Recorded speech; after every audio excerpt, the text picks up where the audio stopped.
Have you ever thought about what you'll do with all that money after your landscaping company is thriving and making wicked profits?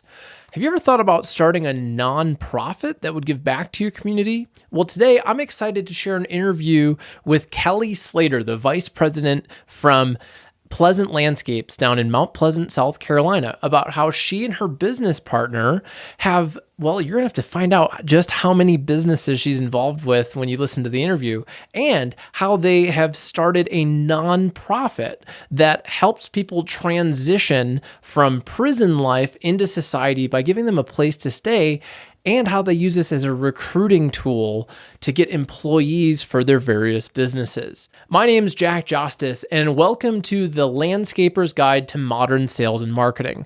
This show is all about helping the lawn and landscape industry increase your profit so you can enjoy a better lifestyle as a result of your business. And one of my favorite things about running this show and running my company is talking with interesting professionals in the landscape industry. And I'm really excited to share this interview with Kelly, who is one of my clients for a while. And today I just learned that she has all these different businesses, including a nonprofit. So check out this interview to see how you might be able to do this too. We weren't getting the leads that I knew we could. We weren't getting the right leads. What started happening is that our leads are more qualified. Our sales have probably gone up by about 10 to 15% a year. We're going to increase our sales volume by $1 million in a year. All right, everyone. I am here with Kelly Slater. She is one of the partners at Pleasant Landscapes down in Mount Pleasant, South Carolina. We're working together on her marketing. And today, in getting to know Kelly a little bit better, I learned that Kelly, you actually you're a partner in 9 different businesses. You're preparing the taxes for them, and I believe your background is actually in finance prior to working in the landscape industry, right? So you have a lot of knowledge of that. And what I was excited to learn today was that you and your business partner also have a nonprofit, and so I wanted to interview you about that today. So tell us, who are you and what do you do at Pleasant Landscapes, and then what is the Pate House? Sure. So I'm Kelly Slater, Vice President of Pleasant Landscapes, based out of Mount Pleasant, South Carolina.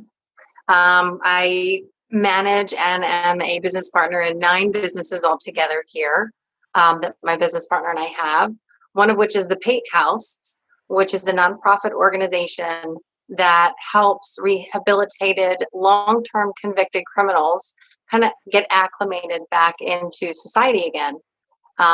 Once they've completed their nonviolent crimes, their terms in jail or in prison, they come and we've got a group house that they'll stay at. One of our businesses, not generally our landscaping business, but one of our other businesses will help them out with getting a job and kind of reintroduce them into society again. And what was it that led you and your business partner to start the Pate House, and why is it called the Pate House? So the Pate House was named after the Warden Pate, which is out of one of the prisons in the Beaufort area of South Carolina. And my business partner's father actually does a lot of work within the prison, teaching and educating the prison members there, and working with the criminals and trying to help them prior to them being released. There are other organizations within the country that do similar things to what we're doing with the Pate House, but there wasn't anybody in our area. So with my business partner's father being so heavy into that prison system there, it kind of that's where the Pate House came from, and it was named after their warden. And we've had quite a few great success stories with people that have come out of that business and worked in one of our other companies for 6 months to a year, I think maybe as long as 2, before they've gone off and gotten a place to live on their own and started a new career on their own. That's really incredible that you're able to help people with that. What are some of the challenges that people face? And one of the things that you mentioned and that I want to just reiterate is a lot of these are non-violent, or they're not sex offense type crimes. There are other crimes though. What are some of the challenges that people who have gone through, they've finished their sentence in prison? What are some of the challenges that they face as they enter back into society, and how does the Pate House help them with those skills? Well, I'm sure there's a tremendous amount of challenges, but a lot of right off the bat, the issues are having a place to live. You need a job to make money to pay for a place to live, and that's for somebody who's aged, because we're not talking about 23, 24-year-old kids. These are guys, most of them that have gone through our system are men. They're men that are have done quite a bit of time, and it's kind of demeaning feeling to them to not be able to get a job or not be able to have a place to live. Mm-hmm. And then it's also acclimating to a completely different lifestyle. So for 10 or 15 years, they've been told exactly what to do at what time, what to wear, what to eat, things like that. So now that they have this freedom, it's challenging for them to have this freedom. So part of the program that we offer is not only are we giving them a place to live, we're also giving them a job, and they're also getting a lot of moral support within the program, within the management staff, within the directors of our program. So that's just kind of helping them acclimate to society again. That's excellent. And you were telling me before we interviewed how many people can actually. So the Pate House is actually a house. Where is it? How many rooms are there? How many people can stay there at a time? And are they there typically for up to 2 years, or how long? What's the program like? We kind of keep it open to them. I'd say that the average is between 6 months and a year before they're ready to kind of go out on their own. It is a group housing style. It's in the country area, in a little town called McClellanville. It is a 6-bedroom house on 3 acres of land. It's pretty secluded.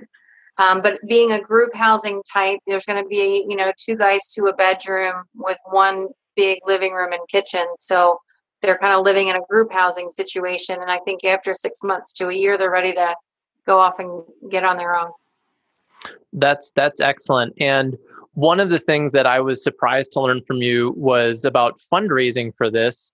You mentioned that it's actually part of the Amazon Smile donation program. So how did you set that up, or how did you get involved in such a massive donation opportunity with Amazon? Yeah, so that's something that I did set up. So one of the challenges that the Pate House has had is getting the donations. It's not a real glamorous type of organization, but it's, I think, one that's definitely fulfilling and helping people, which is important to us. So in trying to determine other ways of raising money and raising funds for the organization, one of which I had come across was the Amazon Smile program. And it really hasn't changed anybody's lifestyle in that you still shop like you normally do. You just elect the Pate House as your donation company, and Amazon donates based on your purchases directly to us, which is fantastic.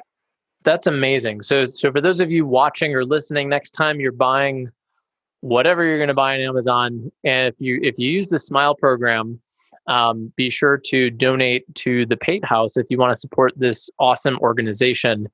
And tell us a little bit, what are some of the other businesses you have, and how many employees has this helped you actually acquire for those other businesses? So the Pate House itself doesn't have any direct employees. It's 100% nonprofit. None of the directors take any money at all, nothing. So it does not have any employees. It has only volunteers. And we've had probably 4 or 5 people come through the Pate House through one specific prison. And as that kind of slowed down, we switched gears a few years back with Hurricane Maria that devastated Puerto Rico. So we were able to hook up with some local people in Puerto Rico that we had known just from the industry. And we've probably had 36 families from Puerto Rico come through, whether it was the fathers, the sons, They would work for a 6 to 12-month stint to kind of help save some money and repair their houses back home in Puerto Rico, and they'd go back. So it's worked in that way much better. We've had much more quantity of people we've been able to help over, the last 3 or 4 years since the hurricane. And in all of our companies, all 9 businesses, we've got pest control, vacation rentals, pool installations. There's not a lot we don't do as far as service work is concerned. Waste wood recycling, pallets, things like that. But it all started 30 years ago with landscaping. Wow, that's amazing that you've been able to branch out and help out people from Puerto Rico that were recovering from those hurricanes.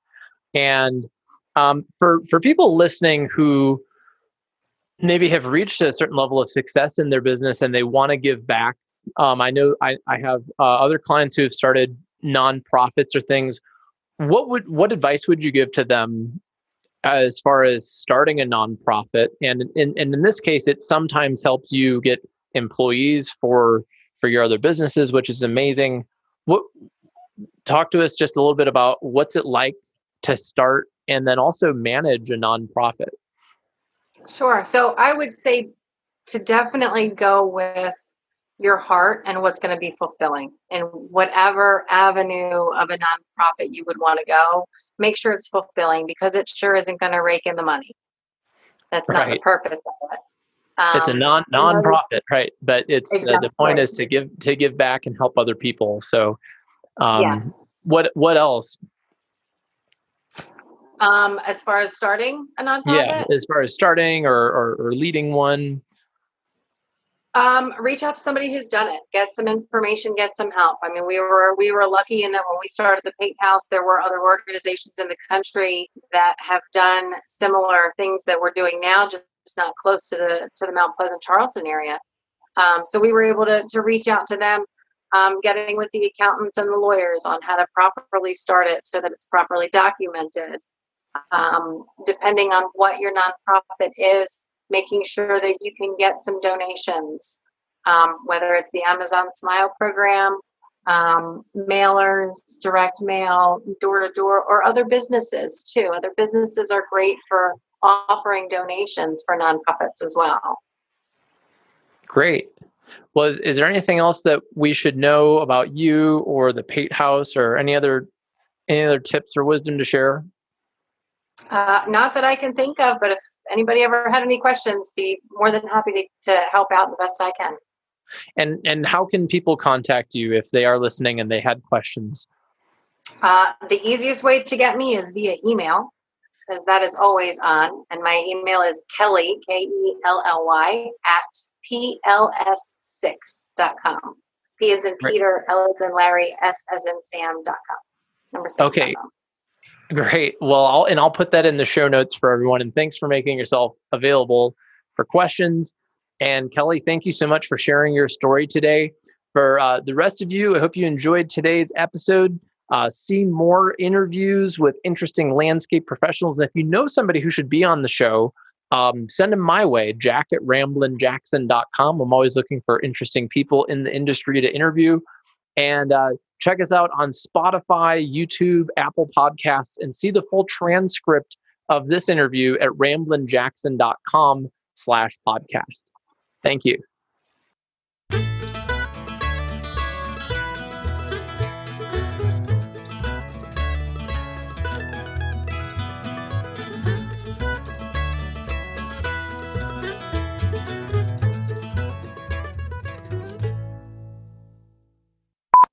Man,